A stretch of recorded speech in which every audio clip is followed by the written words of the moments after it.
नमस्कार साथियों, चैनल हिंदी विषय एवं साहित्य में आप सभी का हार्दिक अभिनंदन है।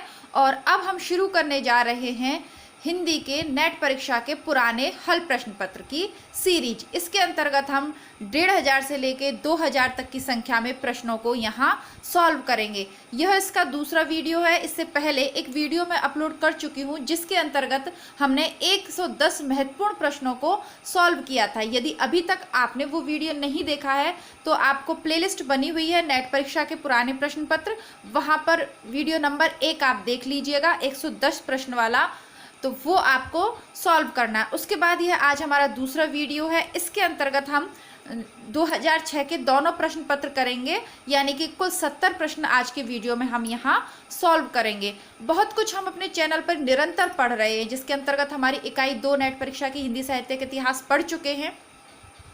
जितने भी निबंध सिलेबस में लगे हुए हैं सब पढ़ चुके हैं, जितनी भी कहानियाँ लगी हुई हैं सब पढ़ चुके हैं और बहुत कुछ हम पढ़ चुके हैं।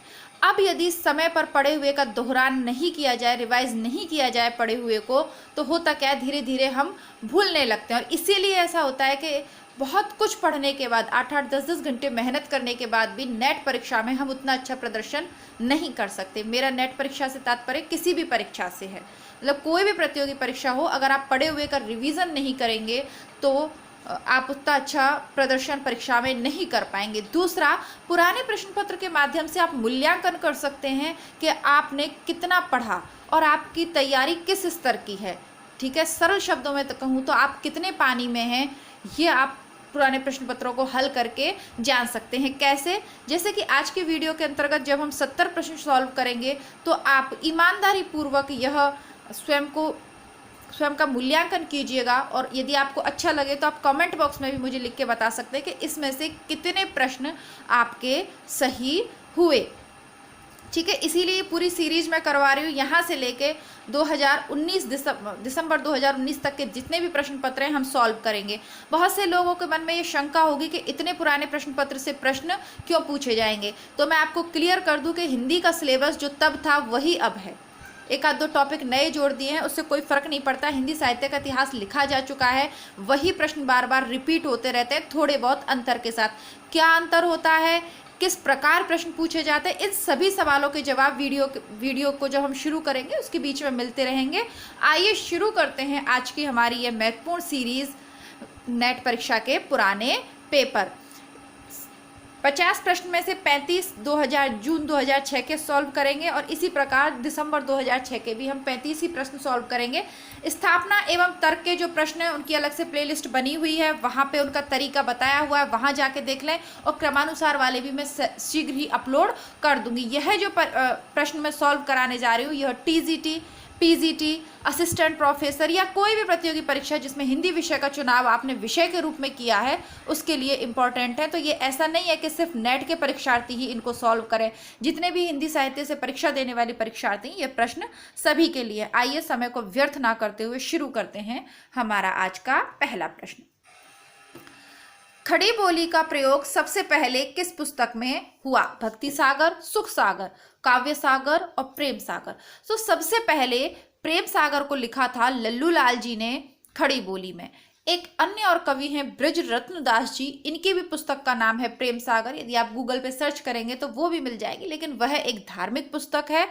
हिंदी साहित्य के अंतर्गत यदि जब हम बात करते हैं तो खड़ी बोली में प्रथम पुस्तक प्रेम सागर लिखी थी लल्लू लाल जी ने। और देखिए 2-3 प्रश्न हैं, इनको यही क्लियर कर देते हैं। खड़ी बोली शब्द का प्रयोग सर्वप्रथम, खड़ी बोली का आविष्कार करता या खड़ी बोली का प्रयोग अमीर खुसरो की रचनाओं में मिलता है। ठीक है, और खड़ी बोली का प्रथम महाकाव्य हरिओद द्वारा रचा हुआ प्रिय प्रवास है, जो नेट परीक्षा के सिलेबस में है। लेकिन यहाँ ये पूछ रहे हैं कि खड़ी बोली का प्रयोग सबसे पहले किस पुस्तक में हुआ, तो यह था प्रेम सागर।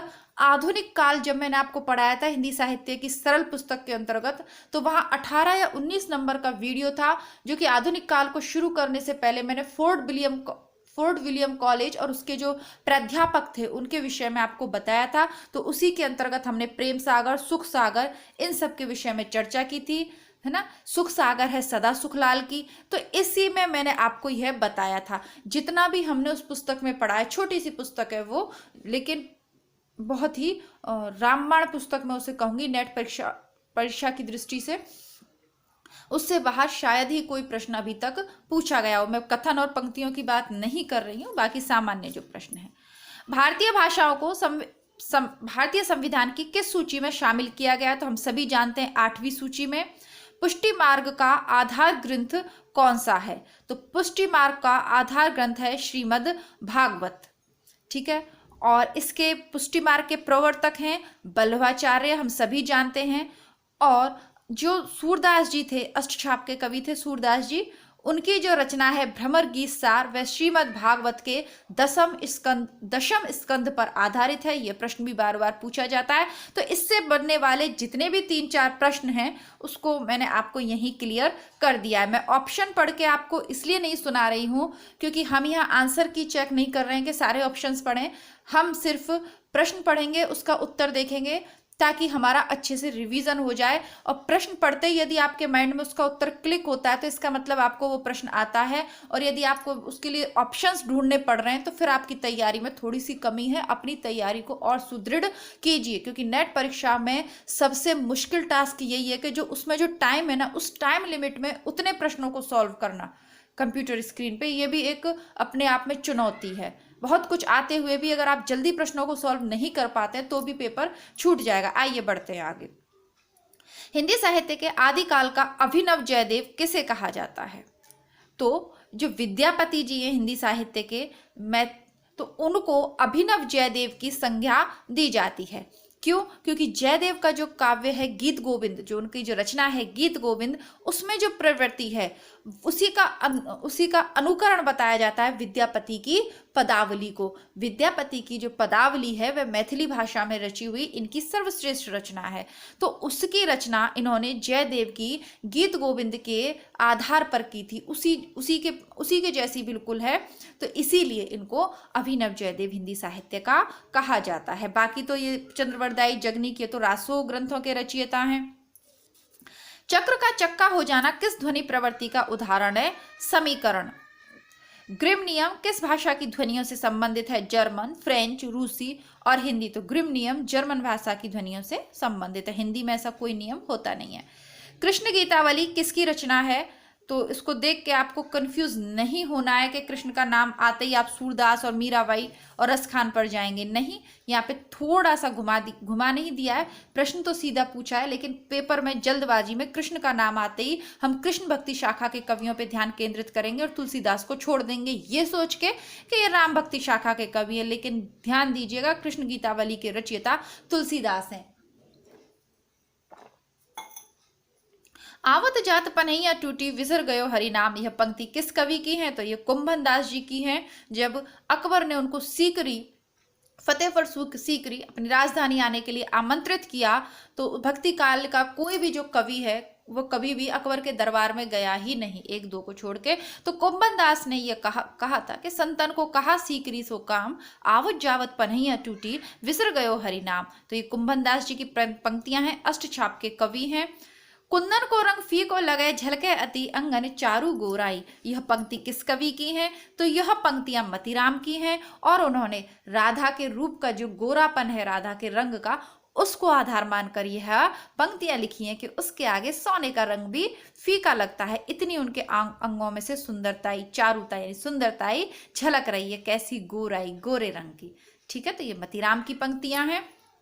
आशा करती हूँ आपको वीडियो अच्छा लग रहा होगा, समझ में आ रहा होगा। वीडियो अच्छा लग रहा हो तो लाइक कर दीजिएगा, अभी कर दीजिए, बाद में आप लोग भूल जाते हैं।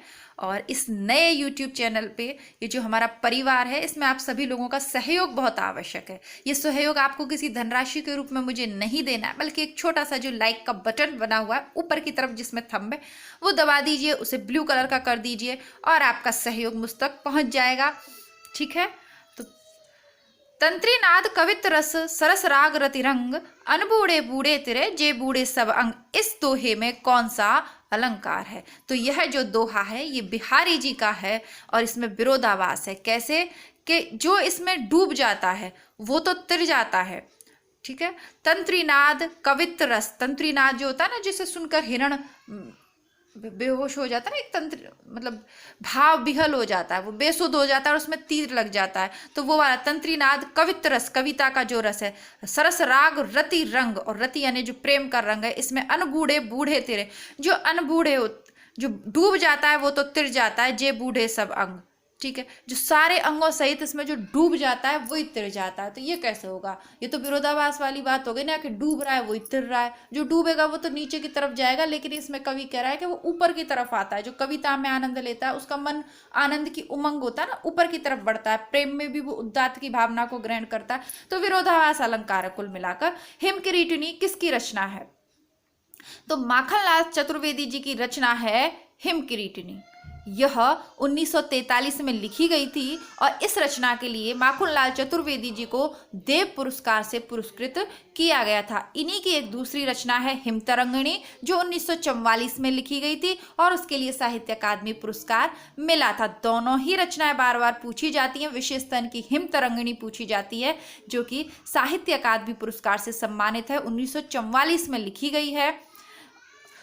और माखनलाल चतुर्वेदी को एक भारतीय आत्मा की उपाधि से भी संबोधित किया जाता है। तो ये तीनों चारों चीजें इस प्रश्न में बन रही थी, मैंने आपको क्लियर कर दी है। ऐसा नहीं हो कि हिमतरंगिणी का रचना काल पूछ ले या कोई भी पूछ ले, आप कंफ्यूज ना हो, इसीलिए तीनों चारों तथ्य जो इस प्रश्न से संबंधित हो सकते थे यही हमने क्लियर कर लिए। कछुआ धर्म किस विधा की रचना है, तो कछुआ धर्म निबंध है चंद्रधर शर्मा गुलेरी का। उसने कहा था कहानी में, जब मैं आपको पढ़ाई थी तो लेखक परिचय और पाठ परिचय दिया था, वहां इसको आपको क्लियर कर दिया था। ए लड़की किसकी रचना है, तो ये कृष्णा सोबती जी ने 1991 में लिखी थी। ए लड़की, कृष्णा जब सोती हैं तो उनकी मम्मी कैसे उठाती हैं उनको, ए लड़की, सोती रहती है, सोबती, कृष्णा सोबती है तो कैसे उठाती, ए लड़की कह के उठा देती। कृष्णा सोबती की हमने कहानी भी पढ़ी थी, याद है आपको, सिक्का बदल गया, बहुत अच्छी कहानी थी ना, शहानी वाली, वही कृष्णा सोबती जी है ये, तो उन्हीं की एक दूसरी रचना है ए लड़की। चॉकलेट उपन्यास किसकी रचना है, तो पांडे बेचन शर्मा उग्र की रचना है चॉकलेट। इनकी अन्य प्रसिद्ध रचना है दिल्ली का दलाल, चंद हसीनों के खतूत। पूछी जाती है ना ये बार बार, इसीलिए याद हो गई है मुझे, और आपको भी याद हो जानी चाहिए क्योंकि पूछी जाएंगी बार बार। शकुंतला की अंगूठी के रचनाकार हैं, तो इस पुस्तक में प्रभाकर श्रोत्रिय दिया हुआ था, लेकिन ये गलत है, चेक किया मैंने इसे। शकुंतला की अंगूठी के नाटककार हैं सुरेंद्र वर्मा जी, 1990 में इसकी इन्होंने रचना की थी। और सुरेंद्र वर्मा के नाटकों को क्रमानुसार लगाने वाले प्रश्नों में बार बार इनके नाटक पूछे जाते हैं। द्रौपदी, शकुंतला की अंगूठी, तो बहुत सारे इनके नाटक हैं प्रसिद्ध जो कि पूछे जाते हैं, वो भी हम क्रमानुसार लगाने वाले प्रश्नों के जब वीडियो लाएंगे उसके अंतर्गत देखेंगे। आगे देखते हैं, आह वेदना मिलाई विदाई किस नाटक के गीत हैं, तो ये स्कंदगुप्त नाटक की जो प्रमुख पात्र है देवसेना, और स्कंदगुप्त तो उसमें से जो देवसेना है वह यह गीत गाती है। चंद्रगुप्त, ध्रुव स्वामी, स्कंदगुप्त, तीनों ही नाटक नेट की परीक्षा के सिलेबस में है। आह वेदना मिली विदाई, यह इसकी प्रथम लाइन है, बाकी की मैं आपको बता देती हूँ। आहा वेदना मिली विदाई, मैंने ब्रह्मवश जीवन संचित, मधुकरियों की भीख लुटाई। ये इतनी बार पूछी हुई लाइन है ना कि आप इसको रट लीजिएगा, ये बार बार पूछी जाती है। आगे देखते हैं, सारिका पत्रिका का संपादन इनमें से किसने नहीं किया, ध्यान से पढ़िएगा प्रश्न को, नहीं किया। चंद्रगुप्त विद्यालंकार जी ने किया है, मोहन राकेश जी ने भी किया है, और कमलेश्वर जी ने तो बहुत समय तक किया था, और इन्होंने इसी के माध्यम से एक सचेतन कहानी आंदोलन भी चलाया था, जो कि मैंने आपको करवा दिया है, कहानी भी हिंदी कहानी गद्य विधा के विकास के अंतर्गत। तो वो तीनों ने इसका संपादन किया। राजेंद्र यादव जी ने इसका संपादन नहीं किया, राजेंद्र यादव जी हंस पत्रिका से जुड़े हुए रहे हैं। महात्मा गांधी अंतर्राष्ट्रीय हिंदी विश्वविद्यालय का मुख्यालय वर्धा में है। आगे देखते हैं, हमारा आज का अगला प्रश्न क्या होने वाला है। काव्यानुभूति की जटिलता चित्रवृत्तियों की संख्या पर निर्भर नहीं बल्कि संवादी विसंवादी वृत्तियों के द्वंद्व पर आधारित है। यह कथन रामचंद्र शुक्ल का है। रामचंद्र शुक्ल के जितने भी निबंध हैं उसमें से जो प्रमुख हैं, जिनसे बार बार प्रश्न आते जाते हैं, वो मैंने प्लेलिस्ट बना दी है, वहां से आप इनके तीनों चारों प्रश्न देख लीजिए, तीनों चारों निबंध देख लीजिएगा, बहुत ही महत्वपूर्ण है। स्थापना एवं तर्क के प्रश्न, गद्यांश के प्रश्न और इनके कथन वाले प्रश्न, बहुत सारी चीजें आपकी सॉल्व हो जाएंगी यदि आप उन निबंधों को देख लेते हैं। तो लॉन्जेंस के अनुसार उदात्त का प्रमुख स्रोत क्या है, विचार। तो लॉन्जेंस की पुस्तक है, पाश्चात्य काव्य शास्त्री हैं लॉन्जेंस, उनकी पुस्तक है पेरी इप्सुस, और उदात्त का प्रमुख स्रोत इन्होंने विचारों को माना है। सबसे पहले आपके विचार उदात्त होने चाहिए, बाकी चीजें तो बाद में है। स्थापना और तर्क वाले प्रश्न हम यहाँ नहीं देखेंगे, और ठीक है, कालक्रम वाले भी हम यहाँ नहीं देखेंगे, इसके लिए अलग से वीडियोस हैं चैनल पे उपलब्ध है, स्थापना और तर्क के सारे, वहां देख लीजिएगा। अब देखते हैं संगत करने वाले। दुखवा में कासे कहूँ मोरी सजनी, तो इसमें हमें जो संगत है वो छांटना है। तो ये गलत है क्योंकि ये उग्र का नहीं है। देखिए इसके साथ साथ मैंने यह भी लिख दिया है कि यह किसके हैं। ध्यान पूर्वक पढ़िए, एक प्रश्न को एक प्रश्न मानकर मत पढ़िए, एक प्रश्न में से 4-5 प्रश्न निकालने का प्रयास कीजिए। अब की बार जो संगत में पूछा है, हो सकता है अगली बार असंगत में पूछ ले। तो किसका नहीं है के साथ यह भी हम पढ़ेंगे कि यह रचना किसकी है, ताकि अगली बार जब वो हमसे पूछ ले तो सही उत्तर भी हम जान लें। दुखवा में कासे कहूँ मोरी सजनी, यह रचना है आचार्य चतुर्सेन शास्त्री की, लेकिन यहाँ लगा हुआ है उग्र, यह गलत हो गई। ताई जो कहानी है वह है विशंबरनाथ कौशिक की, तो लेकिन यहाँ दिया हुआ है सुदर्शन, अतः यह भी गलत है। 11 वर्ष का समय कहानी है शुक्ल की, यहाँ दिया हुआ प्रसाद, यह भी गलत है। रानी केतकी की कहानी है इंशाअल्लाह खां की, और यहाँ भी इंशाअल्लाह खां दिया है, अतः हमारा ऑप्शन डी सही है। और रानी केतकी की कहानी का ही दूसरा नाम है उदयभान चरित, और प्रथम कहानियों की जब बात करते हैं तो उसमें वाद विवाद में इसका नाम भी आता है। आगे देखते हैं। आपको वीडियो अच्छा लग रहा है और अब तक वीडियो देख रहे हो तो जल्दी से लाइक कर दीजिएगा, भूलिएगा नहीं। इन उपन्यास को लेखकों के साथ सुमेलित कर दीजिए, ये याद हो जाने चाहिए। कुछ महत्वपूर्ण से उपन्यास हैं जो बार बार रिपीट होते हैं, मुझे याद है, आप भी याद कर लीजिए। दिल्ली का दलाल पांडे वेचन शर्मा, उग्र, गुनाहों का देवता धर्मवीर भारती, अंतराल मोहन राकेश, और भूले बिसरे चित्र भगवती चरण वर्मा। जब आप भगवान से थोड़ा दूर, भगवती यानी होता है देवी, जब देवी मतलब थोड़ा सा आप इधर उधर चरण होता है ना, तो क्या होता है, भूले बिसरे आपके चित्र बन जाते हैं, आप भगवान से दूर होते हैं। या ये कह लीजिए कि चरण या रास्ता कैसे भी लगा लीजिए कि आप रास्ता भूल गए तो इधर उधर भूले बिसरे चित्र, भूले बिसरे रास्ते पे चरण चलने लग जाते हैं। किसी भी तरीके से देखिए ज्वाइंट करके इनको याद कर लीजिए। अभी मैं ये ट्रिक वाली बात पर कॉन्सेंट्रेट नहीं करूंगी क्योंकि इसके अंदर आज हमें 70 प्रश्न सॉल्व करके ही उठना है। आज भी मैंने टारगेट फिक्स किया है कि एक वीडियो में 70 प्रश्न मैं आपको अच्छे से करवाऊंगी। आपके लिए 70 हैं, लेकिन जब आप इनको देखेंगे तो जो एक्स्ट्रा प्रश्न मैं आपको बता रही हूँ, प्रत्येक प्रश्न के अंतर्गत 100-150 प्रश्न सॉल्व हो जाएंगे हिंदी साहित्य के। देखिए लाइट चली गई है और बहुत ज़्यादा गर्मी एकदम से हो गई है। चलिए ठीक है, देखते हैं, आगे बढ़ते हैं। पंक्तियों को रचनाकारों से सुमेलित करना है। धूप सातन दीप सी में, दीप सी यानी एक ही कवियत्री है तो महादेवी वर्मा।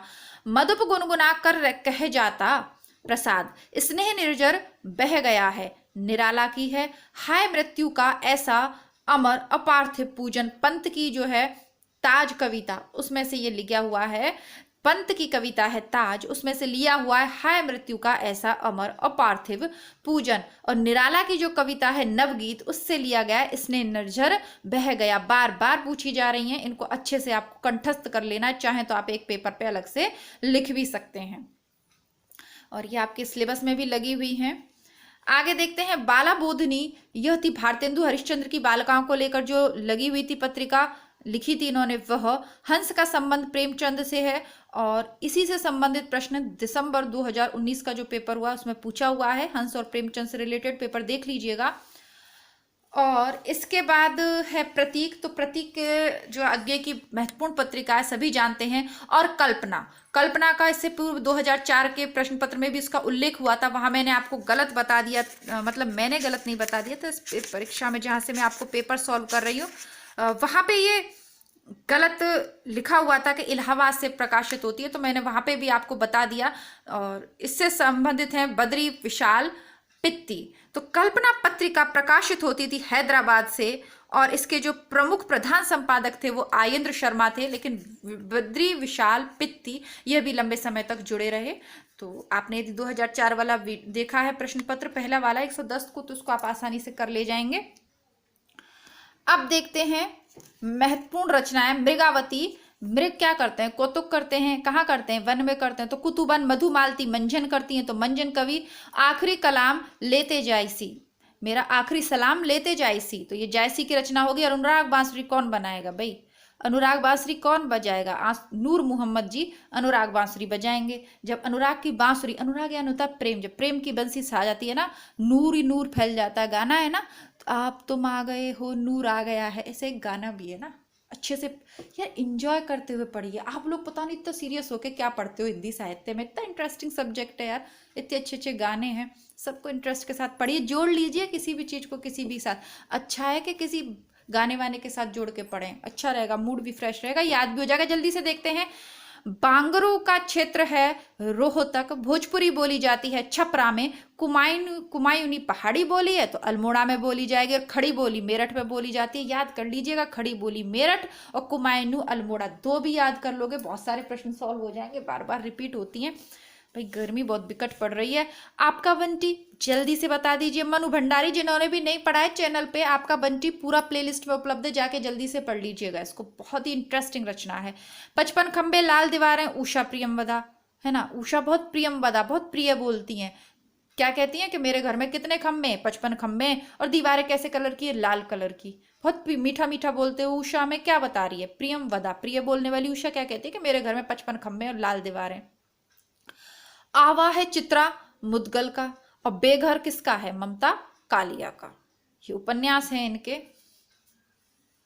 आगे पढ़ते हैं। रचनाकारों के साथ पंक्तियों को सुमिलित करना है। दोनों ओर प्रेम पलता है, साकेत मैंने आपको पढ़ाया था, मैथिली शरण गुप्त की रचना पढ़ाई थी साकेत, उसमें बताया था दोनों ओर प्रेम पलता है सखी, दीपक भी जलता है और पतंगा भी जलता है, ऐसा कुछ करके। धिक जीवन जो पाता रहा हाय विरोध, धिक जीवन जो पाता आया हाय विरोध, तो यह है निराला का। परहित सरस धर्म नहीं माई, पर पीड़ा सम नहीं अधिमाई, तुलसीदास जी की है। बीन भी हूं मैं तुम्हारी रागनी भी हूं, महादेवी वर्मा की है, एक ही कवित्री हैं, तो इसमें पंक्तियों में तो स्पष्ट ही है। और शब्दार्थ हो सहितो काव्यम, काव्य शास्त्र के अंतर्गत देखते हैं। भामह तद्दोषो स्वदार्थो सगुणा वनमलंकृति, पुनः क्वापि मम्मट रमणीयार्थक प्रतिपादक शब्द काव्यम जगन्नाथ, और वाक्यम रसात्मक काव्यम, वाक्य से वाक्य और व से विश्वनाथ। याद कर लीजिएगा ये दोनों तीनों चीजें, तो मैं आपको कविता क्या है निबंध के अंतर्गत भी पढ़ा चुकी हूँ, शुक्ल वाले के अंतर्गत, तो ये याद हो जानी चाहिए। बार बार यही 3-4 पूछे जाते हैं, चाहे तो आप एक पेपर पे अलग से लिख लीजिएगा, यही पूछे जाते हैं, कुछ अलग नहीं पूछा जाता। विरेचन का सिद्धांत है अरस्तु का, निर्व्यक्तिकता का सिद्धांत है इलियट का, रूपवाद का है रूसो का, और विखंडनवाद का है देरिदा का। तो देखिए मैंने आपसे कहा था कि 3 सिद्धांत आप याद कर लीजिएगा, बार बार रिपीट होते हैं, और जब 3 में से एक ना एक फंसेगा और एक का भी सही लगा लोगे तो बाकी सुमेलित हो जाएंगे। विरेचन अरस्तु, निर्व्यक्तिकता का इलियट, और विखंडनवाद दरिंदा। अब ये देरिदा है, लेकिन मैंने तो विखंडनवाद को दरिंदा से ही याद कर लिया था, तो आप ऐसे ही याद कर लीजिए। अब इसके अंतर्गत जो गद्यांश पूछा है वो देखिए। श्रद्धा और भक्ति निबंध मैंने आपको शुक्ल का पूरा की पूरा पढ़ा दिया है चैनल पे। मैंने आपको कहा भी था कि नेट परीक्षा के सिलेबस में श्रद्धा एवं भक्ति नहीं है, लेकिन प्रश्न जरूर पूछे जाते हैं श्रद्धा और भक्ति से, तो आप वहां जाके इस निबंध को पढ़ लीजिएगा। पूरा के पूरा निबंध इसमें दिया हुआ है, बार बार पूछा जा रहा है, कभी कोई सा पैराग्राफ और कोई सा पैराग्राफ। श्रद्धा एक सामाजिक भाव है, यहां से शुरू होकर यह खत्म होता है। श्रद्धालु अपने भाव संसार को भी सम्मिलित करना चाहता है, पर प्रेमी नहीं। तो श्रद्धा और प्रेम में, भक्ति और प्रेम में जो अंतर वाला प्रसंग था वहां से ही लिया हुआ है। तो ये सारे प्रश्न देखिए मैं आपको यहाँ नहीं करा रही हूँ, क्योंकि देखिए ये तो आप इस निबंध को, इसको गद्यांश को पढ़कर स्वयं ही कर लेंगे, और वीडियो बहुत ज़्यादा लंबा हो जाएगा, और अभी हमें एक और पेपर सॉल्व करना है, तो उसको हम यहाँ पे छोड़ देते हैं। जब निबंध में पूरा करवा चुकी हूँ तो उसको बार बार करवाने का कोई लाभ नहीं है। खड़ी बोली कहाँ बोली जाती है? जल्दी से बता दीजिए। पिछले प्रश्न पत्र में पढ़ा है मेरठ। नागरी लिपि का विकास किस लिपि से हुआ है? ब्राह्मी। दक्षिण भारत हिंदी प्रचार सभा का मुख्यालय कहाँ है? मद्रास। पा ध्वनि का उच्चारण स्थान क्या है? पा। बोल लीजिए, अपने आप ही पता चल जाता। पा, दोनों होठ वहां पे टच होते हैं। गोस्वामी गोकुलनाथ द्वारा लिखित ग्रंथ का नाम है 84 वैष्णवों की वार्ता। आल्हा खंड के रचयिता जगनीक हैं, वर्षा ऋतु में गाया जाता है। परमाल रासो का दूसरा नाम आला खंड है। कौन सी आलवार महिला संत है? तो आंडाल हैं। आलवार यानी वैष्णव संप्रदाय की महिला संत कौन सी? आंडाल हैं। और सहजोबाई ने सहज प्रकाश नामक ग्रंथ लिखा है। तुलसीकृत कृष्ण काव्य कौन सा है? कृष्ण गीतावली जस्ट इससे पहले वाले पेपर में रिपीट हुआ था और ये खड़ी बोली मेरठ में बोली जाती, यह भी रिपीट हुआ था। प्रभु जी तुम चंदन हम पानी, जाकि अंग अंग बास समानी, रैदास के है। रीतिबद्ध नहीं है, घनानंद रीतिबद्ध नहीं है। बाकी तो मतीराम केशवदास चिंतामणि ये आचार्य कवि हैं, रीतिबद्ध हैं, लेकिन आलम बोधा घनानंद की जब बात करते हैं तो ये रीति मुक्त कवि हैं। ये सारी चीज़ों के ये ऑप्शंस वगैरह मैं बहुत ज़्यादा आपको यहाँ नहीं करवा रही हूँ, क्योंकि हिंदी साहित्य का सरल इतिहास पुस्तक में हम सब कुछ पढ़ चुके हैं। अभी तक जिन लोगों ने नहीं पढ़ी है वो पुस्तक वहाँ जाके पढ़ लें, जिन्होंने कहानियाँ नहीं पढ़ी है कहानियाँ पढ़ लें, निबंध पूरे पूरे पढ़ें। निबंधों से आपके स्थापना एवं तर्क वाले प्रश्न और गद्यांश वाले प्रश्न और कुछ कथन वाले प्रश्न जो आते हैं वो भी काफ़ी कुछ कवर कर लेंगे। उनको समझना जरूरी है, ध्यानपूर्वक बैठ के निबंधों को अच्छे से पढ़िएगा। कहानी आप चलते फिरते भी सुन सकते हैं। कौन सा लेखक भारतेंदु मंडल का नहीं है? प्रताप नारायण मिश्र, बालकृष्ण भट्ट, प्रेमघन और श्रीधर पाठक। तो श्रीधर पाठक द्विवेदी युग के हैं, इनका भारतेंदु मंडल से कोई लेना देना नहीं है, तो ये अलग हो जाते हैं। चैनल पे आप पहली बार अगर आए हैं मेरे पे तो चैनल को सब्सक्राइब करना ना भूलें। घंटी में अगर आपने बेल वाला आइकन प्रेस भी करा है तो ऑल वाला जो ऑप्शन है उस पर जरूर क्लिक कीजिएगा, वहां जरूर प्रेस कीजिएगा ताकि डेली नोटिफिकेशन आपको मिल जाए। एक भारतीय आत्मा नाम से कविता की रचना किसने की? ये गलत प्रश्न है। किस रचनाकार को ये उपाधि मिली है? तो माखनलाल चतुर्वेदी को ये उपाधि मिली हुई है। कौन सा नाम सही है? देखिए प्रश्न ही गलत है, नहीं ये होना चाहिए था कि कौन सा नाम सही नहीं है। दूसरा तार सप्तक भी सही है, तीसरा तार सप्तक भी सही है, तार सप्तक भी सही है। पहला तार सप्तक गलत है, क्योंकि पहले तार सप्तक में जब भी प्रश्न पूछा जाता तो पहला नहीं लगाया जाता, केवल तार सप्तक लगाया जाता। तार सप्तक का मतलब ही पहला तार सप्तक है। पूर्व में भी मैंने आपको ये समझाया पढ़ाते समय, तो ये प्रश्न थोड़ा सा गलत है। आगे की कौन सी रचना यात्रा पर आधारित है? तो एक बूंद सहसा उछली, यह, और एक दूसरी और है अरे यायावर रहेगा याद, जो हमारे पाठ्यक्रम में ये दोनों ही यात्रा वृत्तांत हैं। कौन सी रचना शमशेर बहादुर सिंह की है? पीली छतरी वाली लड़की। जब शेर दिख जाता है ना तो अच्छे अच्छे बहादुरों की पेंट पीली हो जाती है। ठीक है, अब यार आप लोग हंसोगे पर क्या करूं, आपको याद करवाना है ना। मैं चाहती हूँ कि आप प्रश्न में जब ये प्रश्न आए ना तो आप सही भी लगाओ और आपको हंसी भी आ जाए, हंसते मुस्कुराते रहिए, कहाँ दिक्कत है। प्रपद्यवाद किसका पर्याय है? नकेनवाद का। नकेनवाद में 3 कवि थे, ठीक है, इसको विस्तार से मैं पढ़ा चुकी हूँ, यहाँ पे क्लियर नहीं करूंगी। प्रपद्यवाद से इनका मतलब नकेनवाद है। कटरा बी आरजू किसकी रचना है? यहाँ पे असगर वजाहत दे रखा था, ये गलत आंसर है। कटरा बी आरजू राही मासूम रजा की प्रसिद्ध रचना है ना। और ये सिलेबस में भी राही मासूम रजा की लगी हुई है आपके, लेकिन कटरा बी आरजू इनकी है, ये भी याद कर लीजिए। नेपथ्य राग किसका नाटक है? तो नेपथ्य राग मीराकांत जी का नाटक है। रुद्रत वक्रोक्ति को शब्द अलंकार मानते और इसे अर्थ अलंकार किसने माना है? दंडी ने माना है।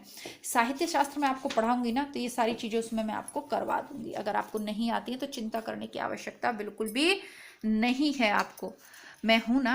भरत मुनि के रस सूत्र का व्याख्याकार कौन है? भट्ट लोल्लट, मम्मट, भामे, क्षेमेंद्रिय, तो सभी अलग अलग आचार्य हैं। तो इनके रस सूत्र के 4 व्याख्याकार हैं, भट्ट लोल्लट, भट्ट नायक और एक है ना ये अभिनव गुप्त। 4 हैं इनके, अभी एकदम से तो नाम याद नहीं आ रहे हैं मेरे को। शंकुक है ना, शंकुक, ये सब हैं। अब ये अनुक्रम वाले प्रश्न हमको यहाँ देखने ही नहीं है, इनके लिए अलग से वीडियो आ जाएंगे आपके साथ। काव्य शास्त्र के ग्रंथों को रचनाकारों के साथ मिलाना है। और देखिए इस पे मैं 4-5 बार यही रिपीट हो रहे हैं। अब आपको याद होने चाहिए। ध्वन्यालोक, ध्वनि से क्या हो जाता है? जब भी आप अच्छी ध्वनि सुनते हैं, अच्छे गाने सुनते हैं तो क्या होता है? आनंद का वर्धन हो जाता है। तो ध्वन्यालोक आनंद वर्धन का हो गया। साहित्य दर्पण किसका है?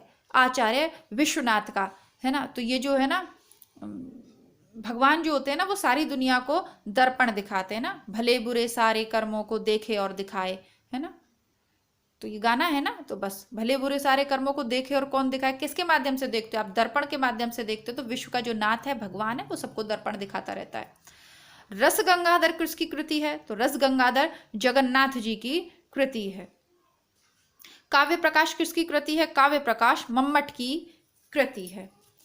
रचनाकारों को गुलाब राय की आत्मकृति है मेरी असफलताएं, बच्चन की है नीड का निर्माण फिर, वियोगी हरि की है मेरा जीवन प्रभा, और यशपाल की है सिंघावलोकन। बार बार पूछी जाती है यशपाल की सिंघावलोकन। और बच्चन सिंह जी की आत्मकथा 4 भागों में प्रकाशित है। चारों भागों को क्रम से लगाने के लिए भी आता है। तो इनकी महत्वपूर्ण है, आप याद कर लीजिएगा। और मेरी असफलताएं गुलाब राय की है और वियोगी हरि की मेरा जीवन प्रभा। सारी आत्मकथाएं थोड़ी सी प्रमुख है, इनको मैं करवा चुकी हूँ। उस बुक में ये सब कुछ आया हुआ है। अगर आपने पढ़ रखी है वो बुक, ध्यान पूर्वक पढ़ी है, तो कोई आपको कठिनाई ही नहीं होगी नेट का पेपर सॉल्व करने में। अब हजारी प्रसाद द्विवेदी जी की जो कविता, आप सभी जानते हैं कि हजारी प्रसाद द्विवेदी जी ने शोध किया था कबीर के ऊपर, तो इनकी रचना हो गई कबीर। और नगेंद्र जी का रस सिद्धांत निबंध है, तो इनका है रस सिद्धांत। देवराज जो है आलोचक हैं, तो देवराज जो आलोचक हैं इनकी है छायावाद का पतन। और मुक्तिबोध की जो रचना है वह है नए साहित्य का सौंदर्य सा। तो इन आलोचकों की जो एक बार दोबारा देख लेते हैं। हजारी प्रसाद द्विवेदी जी की कबीर, नगेंद्र का रस सिद्धांत, देवराज की है छायावाद का पतन और मुक्तिबोध की नए साहित्य का सौंदर्य साथ। आलोचना ग्रंथ के अंतर्गत ये सभी आई थी। इन सबको विस्तार से हमने वहां पे जाना था इनके विषय में। हिंदी प्रदीप पहले भी पूछा गया था, बालकृष्ण भट्ट। बंगदूत पत्रिका है राजा राममोहन राय की। उदंत मार्तंड है पंडित जगल किशोर का। और मतवाला, तो निराला जी तो मतवाले थे ही, उनकी तो हर बात निराली थी। एक निराला हुए, एक मुक्तिबोध हुए, ये लोग बड़े मतवाले कवि थे। इस प्रकार ये हल हो गया। आप आगे देखते हैं। केशव दास की रचना है रसिक प्रिया। मतीराम की रचना है कौन सी? ललित ललाम। भूषण की रचना है शिवा वामनी। और देव की रचना है भाव विलास। सुमेलित कर लीजिएगा, बार बार यही लगभग पूछी जाती, यही रिपीट होती रहती हैं। कनक कदली पर सिंह, समातल तापर मेरु समाने, किसने कहा है? विद्यापति ने। जब नायिका सौंदर्य व्यय संधि नायिका का जब वर्णन है ना, वहां पर ही आता है कनक कदली पर सिंह, समातल तापर मेरु समाने। तो यह विद्यापति की रचना है। नैन नचाए कही मुस्काए, लला फिरइयो खेलन होली, पद्माकर की है। कविता क्या है? निबंध में बार बार ये आई है। अति सूदो सनेह को मार्ग, जापे नैक सयानपन बांक नहीं, घनानंद की है। रट लीजिएगा, एनवीएस केवीएस GSSB में तो इतनी बार पूछी गई है ये क्या बताऊं आपको। मोर पंखा सिर ऊपर राखो, गुंज की माल गले गले पहरोगी, ये किसकी है? ये रसखान की है। रसखान कृष्ण भक्ति के कवि है ना, मुसलमान कवि होते हुए कृष्ण भक्ति का इन्होंने बहुत अच्छा सा लिखा है। तो ये उन्होंने स्नेह निर्झर बह रहा है, यार कितनी बार आएगा। अभी अभी तो हम पढ़ के आए थे कि ये नवगीत में से लिया हुआ है निराला का।